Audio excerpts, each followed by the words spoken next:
Selain keberagaman budaya dan agama, Amerika Serikat punya banyak sisi lain yang menarik. Seperti sejarah dan alamnya.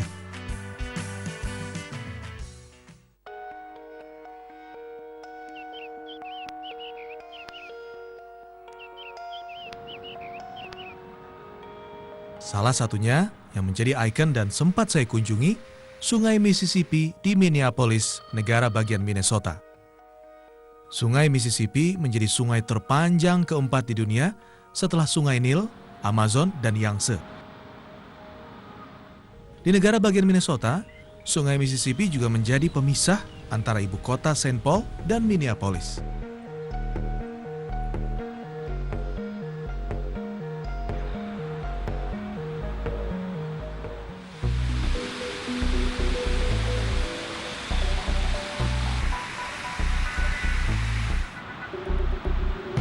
Selain terkenal dengan sungai Mississippi-nya, Minneapolis juga dijuluki sebagai Little Somalia atau Little Mogadishu karena banyaknya imigran asal Somalia yang datang ke kota ini di pertengahan tahun 1990. Sejak berangsur tiba di Amerika Serikat, kini sedikitnya terdapat 82.000 imigran Muslim asal Somalia yang menetap di Minneapolis. Kota ini sekaligus menjadi kota dengan populasi imigran Somalia terbanyak di Amerika Serikat.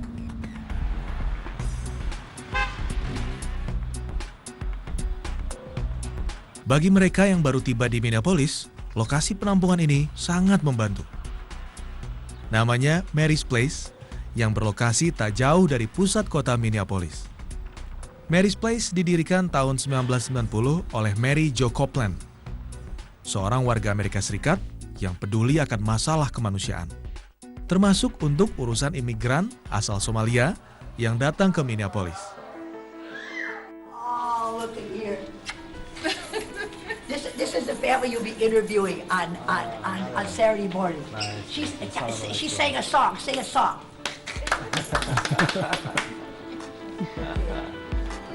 Come here. Oh, good.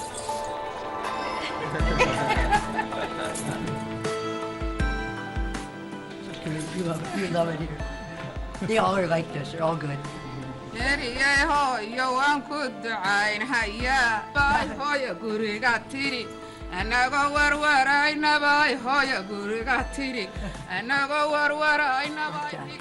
really what it is, my hope for the future of these people, that they can find that peace, that they probably haven't had a lot in the camps. It's been hard for them.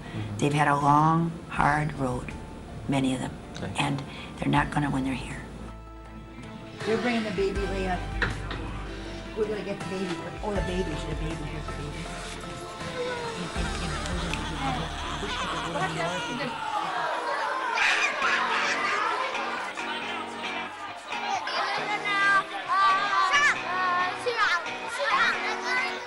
Sebelum mendirikan lokasi penampungan imigran, Mary sudah berkecimpung di kegiatan kemanusiaan sejak 1985.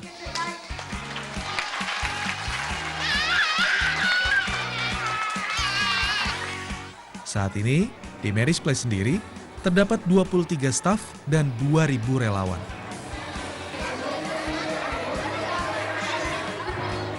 Setiap tahun ribuan pengungsi asal Somalia tiba di Minneapolis. Mereka membawa serta anak-anak mereka dan mencoba membangun hidup baru di Amerika Serikat. Dan Mary's Place menjadi tempat pertama sebelum akhirnya mereka memiliki tempat tinggal di Minneapolis.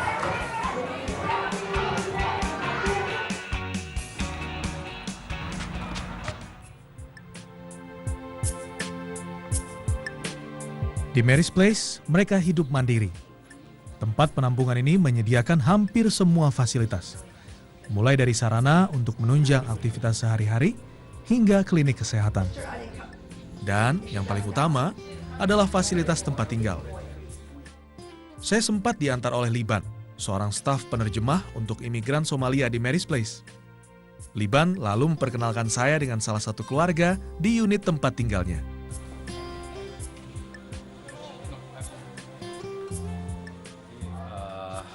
Satu apartemen ini ada 2 kamar. ada kamar utama untuk orang tuanya dan satu kamar lagi itu khusus untuk anak-anak mereka. Dan satu unit ini bisa diisi antara 5 sampai dengan 10 orang.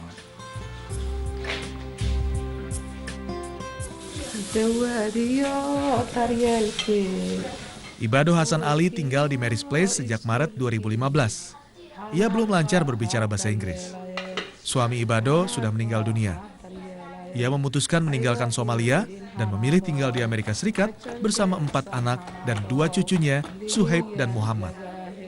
Saat Ibado pergi dari Somalia, perang sipil masih berkecamuk di negara tersebut.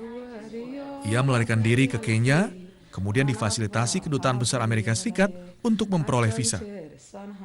Di Amerika Serikat, kini Ibado kembali menata hidup bersama keluarga yang ia cintai.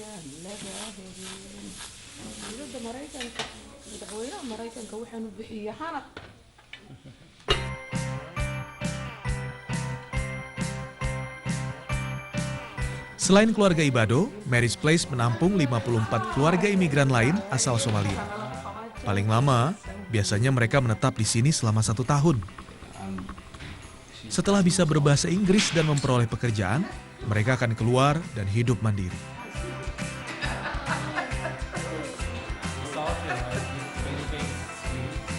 Di Mary's Place, imigran Muslim Somalia juga diberi kebebasan menjalankan ibadahnya, termasuk mempertahankan identitas mereka sebagai Muslim. But love doesn't know any color. Love doesn't know any religion. It has nothing to do with, just because I'm a Catholic, has nothing to do with religion. It has to do with humanity. Love people as they're sent to you. God made us all the same.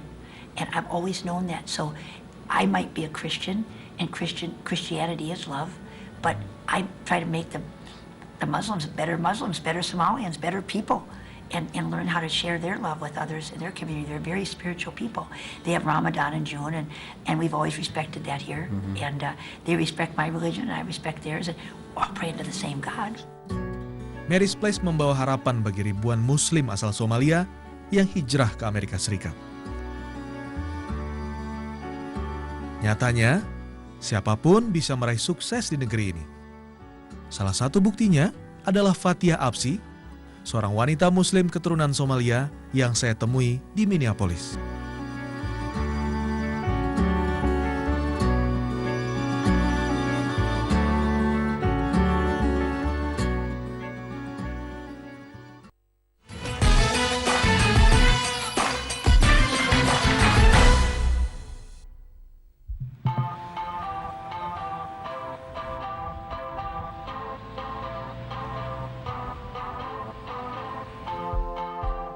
Masih di Minneapolis, Amerika Serikat.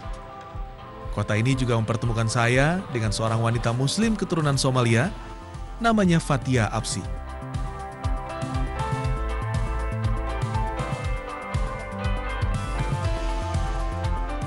Tahun 1988, Fatia memutuskan meninggalkan Somalia untuk menetap di Amerika Serikat. Saat itu usia Fatia masih 15 tahun.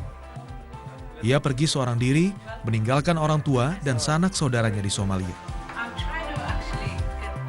And so I was very mature for my age. And so I schemed my way into getting into the visa and stealing my mother's jewelry and my grandmother's gold. And I went to Kenya and sold that and purchased a ticket to come to the United States. My visa was actually expired by the time my plane landed in JFK. So I almost didn't make it. Fatia berjuang seorang diri di Amerika Serikat. New York adalah negara bagian pertama yang disinggahinya. Dari New York, Fatia sempat pindah ke beberapa negara bagian lainnya di Amerika Serikat. Selama 27 tahun hidup di Amerika Serikat, Fatia tetap menjaga keimanannya sebagai seorang Muslim. Ia senantiasa menjalankan ajaran Islam, agama yang dijunjungnya selama ini.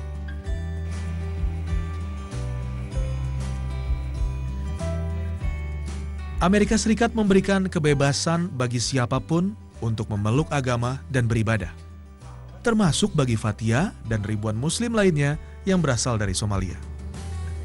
A lot of Arabs would say, before the Somalis came here, we didn't wear the hijab. There were not a lot of masjids.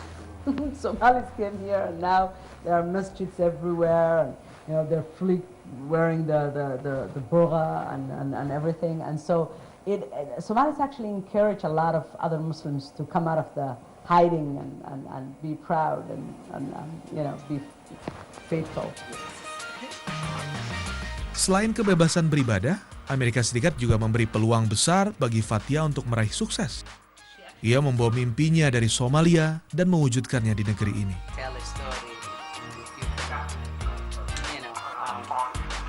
Well, I was working for Voice America, finally pursuing my dreams of doing storytelling, but I knew I wasn't going to stay there very long. I wanted to really move on to documentary and filmmaking, and then the story of the Somali youth leaving this area and going back to Somalia was kind of becoming really big.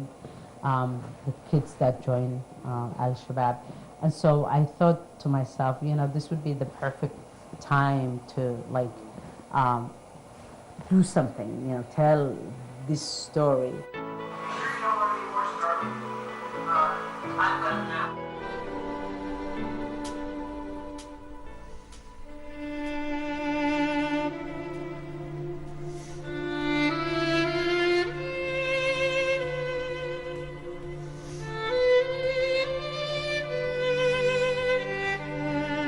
Tahun 2010, Fathia memutuskan menetap di Minneapolis. Di tahun yang sama, Fathia juga membuat proyek film dokumenter pertamanya. Broken Dreams bercerita tentang kekhawatirannya pada generasi muda Muslim Somalia di Minneapolis. Beberapa di antara mereka memutuskan kembali ke Somalia dan bergabung dengan kelompok teroris Al-Shabaab.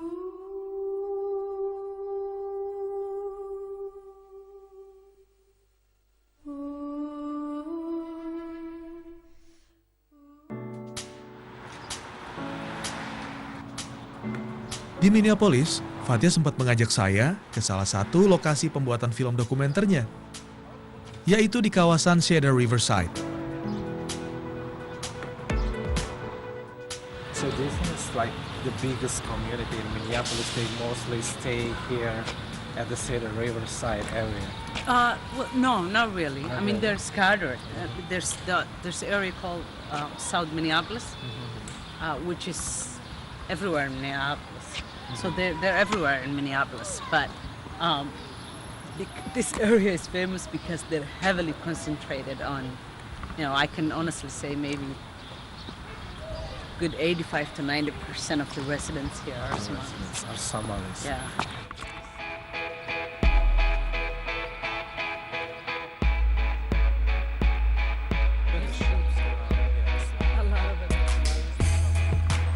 Cedar Riverside merupakan salah satu kawasan pemukiman imigran asal Somalia di Minneapolis. Di sini mereka tinggal dan membawa cita-cita untuk sukses di Amerika Serikat.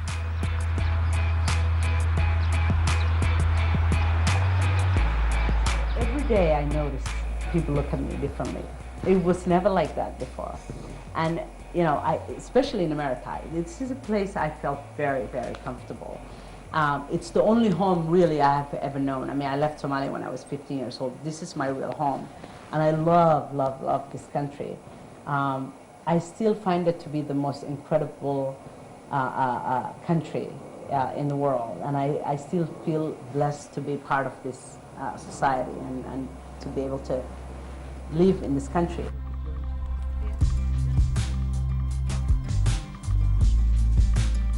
Di samping karir, keluarga kini menjadi perhatian utama Fathia. Setelah ayahnya meninggal, Fathia membawa serta ibunya ke Amerika Serikat. Fathia juga mengadopsi 2 anak, salah satunya Sofia yang berusia 3 tahun. Di waktu senggang, Fathia lebih banyak menghabiskan waktu dengan buah hatinya. Minneapolis menjadi kota terakhir yang dipilihnya untuk membesarkan anak-anak. Bagi Fathia, agama, pendidikan, dan perhatian orang tua berperan besar dalam menentukan masa depan anak. terutama di tengah ancaman kelompok teroris yang berupaya mempengaruhi kalangan muda Muslim Somalia di Amerika Serikat.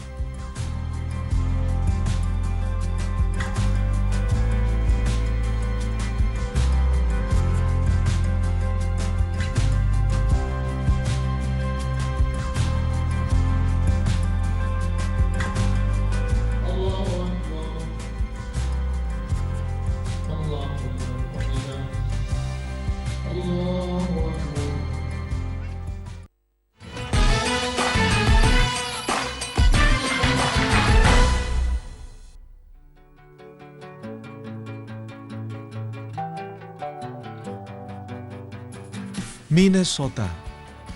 Negara bagian ini dikenal dengan julukan Land of 10,000 Lakes atau tanah dengan 10.000 danau.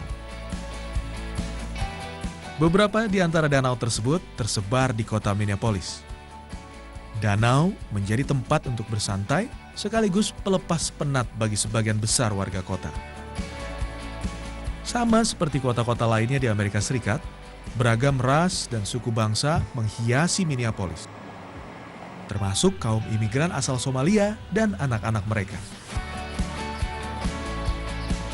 Di Minneapolis, saya juga berkenalan dengan Muhammad. Dia adalah salah satu pemerhati pendidikan bagi anak-anak keturunan Somalia di Minneapolis. Di awal pertemuan, Muhammad langsung mengajak saya ke Masjid Abu Bakar As-Siddiq, masjid terbesar bagi komunitas Muslim Somalia di Minneapolis yang dibangun tahun 1995. Muhammad datang ke Minneapolis Juli 1997. Ia sempat mengajar selama 15 tahun di sekolah umum di Minneapolis. Tahun 2006, Muhammad membentuk organisasi yang berkecimpung di bidang pendidikan bagi anak-anak imigran Somalia.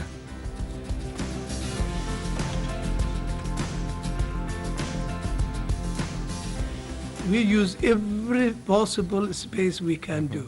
We use mostly we use the schools in the afternoon, and some of them we do in the mornings. We use the community centers. And sometimes when we couldn't get the male population, we ask the masjid to give us a time for the Friday, before the Friday prayers, to give them a chance, to give them a lesson how they do that. Selain pendidikan formal di sekolah, masjid menjadi sarana lain bagi anak-anak keturunan Somalia menimba ilmu agama. Karena Al-Quran mengajarkan, kunci sukses di dunia dan akhirat diraih melalui ilmu. Allahu liman hamidah. Allahu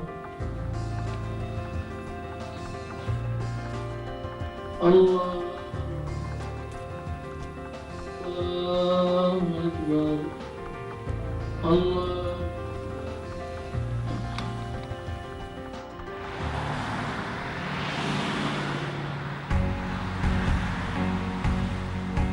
Ya, Allah tidak pernah ingkar dengan janjinya.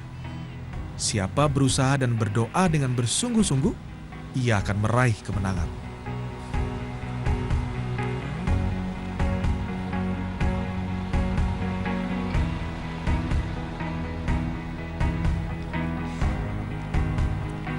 Salah satu keberhasilan Muslim Somalia di Minneapolis bisa kita lihat di kawasan ini. Mereka membangun pusat bisnis di Carmel Shopping Area, mulai dari pakaian hingga makanan halal. Pusat perbelanjaan Carmel di Pillsbury Avenue menyediakan ragam kebutuhan bagi Muslim Somalia di Minneapolis. Yang paling utama adalah kebutuhan makanan halal. Selain restoran dengan menu khas Somalia, juga terdapat toko-toko yang menjual bahan baku daging halal. Pakaian bagi Muslim perempuan dan laki-laki juga tersedia di sini. Pakaian didatangkan dari negara-negara Timur Tengah dan Asia, termasuk diantaranya berasal dari Indonesia. Tak sebatas itu, ada juga toko yang menjual kitab suci Al-Quran dan buku-buku ajaran Islam. Di dalam pusat perbelanjaan ini, rasanya saya seperti tidak sedang berada di Amerika Serikat.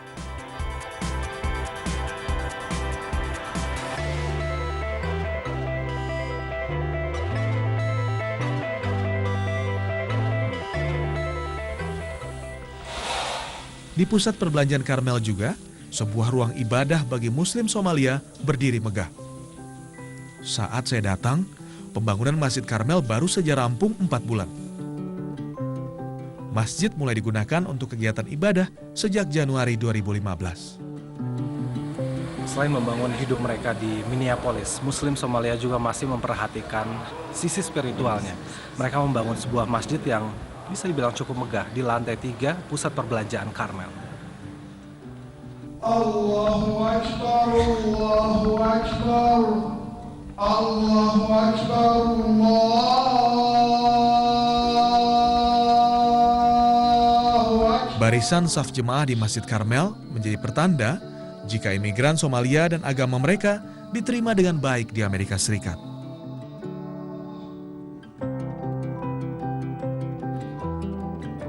Masjid dengan biaya $3 juta Amerika ini bisa menampung sedikitnya 800 jemaah sekaligus. Allahu Akbar. Allahu Akbar. Hamidah. Allahu Akbar.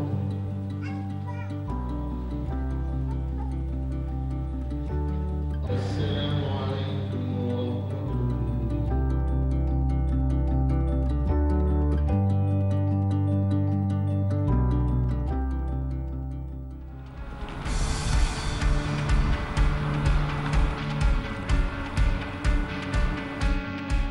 Perjalanan saya di Minneapolis menyimpan banyak cerita tentang kemanusiaan, tentang kesuksesan, dan kejayaan Islam di Amerika Serikat. Allah Sami Allahu liman hamidah.